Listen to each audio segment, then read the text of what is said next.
Hello नमस्ते, मी गंगा. माझ्या चॅनलमध्ये तुमचं खूप मनापासून स्वागत करते. आज मी बनवणार आहे डाएट चिवडा. तर त्याच्यासाठी इथे भाजलेले पोहे घेतलेत मी. ते जराशे मी कढईमध्ये परतवून घेते, म्हणजे छान कुरकुरीत होतील, नरम पडणार नाहीत. तर त्याच्यामुळे थोडा वेळ मी परतवून घेणार आहे. नंतर मग आपण त्याचा चिवडा बनवायला घेऊया. अगदी सोपा आणि सुटसुटीत आहे हा चिवडा आणि पटकन होतो आणि खायला पण खूप छान आणि टेस्टी लागतो.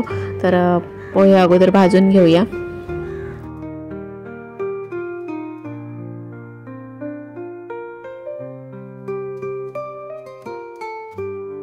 पोहे भाजून घेतलेत. आता ह्याच्यामध्ये आपल्याला चवीनुसार मीठ घालायचं आहे आणि 2 चमचे पिठी साखर घेतलेली आहे आणि अर्धा चमचा होईल एवढी काळी मिरी पावडर घेतलेली आहे आणि ते छान मिक्स करून घ्यायचं आहे. इथे थोडीशी तुम्ही आमचूर पावडर टाकली तरी चालेल, त्याने पण टेस्ट खूप छान येते.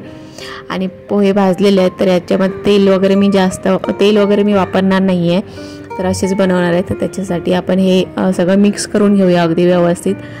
आणि त्याच्यानंतर मग आपल्याला ह्याच्यामध्ये बारीक शेव घालायचं. तर तो मी शेव बनवून घेतला आहे आणि तो शेव आपण ह्याच्यामध्ये घालायचा आहे. तर शेवाला थोडंसं तेलकटपणा आहे, तर त्याच्यामुळे वेगळं तेल घालत नाही आहे, मी वापरत नाही आहे. आणि हे व्यवस्थित मिक्स करून घ्यायचं आहे. त्याच्यामुळे सगळं मिक्स करून घेतल्यावर त्याला छान टेस्ट येते. पिठी साखर आणि मीठ वगैरे व्यवस्थित लागतं. तर अशा प्रकारे मिक्स करून आपला डाएट चिवडा तयार झालेला आहे. अगदी सोपा, सुटसुटीत आणि पटकन होणारा असा डाएट चिवडा आपला तयार झाला आहे.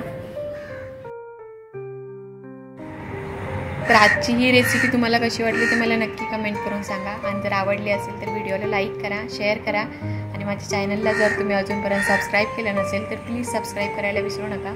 सोबतच बेल आयकॉन पण प्रेस करा, म्हणजे मी जे पण व्हिडिओ अपलोड करेन त्या सगळ्या व्हिडिओचं नोटिफिकेशन तुम्हाला मिळेल आणि तुम्ही माझे सगळे व्हिडिओ बघू शकाल. थँक्यू.